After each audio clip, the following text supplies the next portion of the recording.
महात्मा कबीरदास जी का पालन पोषण एक जुलाहे के घर हुआ था और उन्होंने स्वयं भी उसी पेशे को अपनाया था।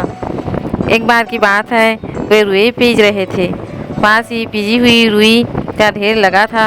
उसी समय एक आदमी दौड़ता हुआ आया और कबीरदास जी के पास आया और बोला, महाराज कृपा करके मुझे बचा लीजिए, मैं निरपराध हूँ। सिपाही किसी चोर के बदले मुझे पकड़ना चाहते हैं, मुझे कहीं छिपा लीजिए वरना मैं बेमौत मारा जाऊंगा।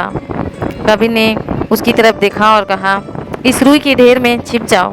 वह आदमी तत्काल रुई के ढेर में छिप गया। कबीर फिर से रुई पीसने लगा। तभी सिपाही आए। उन्होंने कबीर जी को प्रणाम किया और पूछा, महात्मन यहाँ कोई चोर तो नहीं आया था? कबीर ने उत्तर दिया, चोर तो आया था। और कबीर जी बोले, चोर इस रुई के ढेर में छिपा है। कबीर ने इस ढंग से यह बात कही कि सिपाहियों को लगा कि कबीरदास जी मजाक कर रहे हैं और वहाँ से चले गए।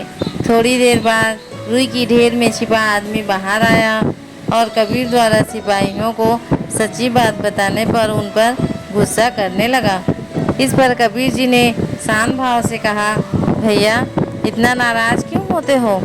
यदि मैं सच ना बोलता तो तुम्हें जरूर पकड़ लेते। यह मेरे सच बोलने का ही नतीजा है कि सिपाही यहाँ से चले गए और तुम्हारी जान बच गई। सत कबीर, सत कबीर, सत कबीर।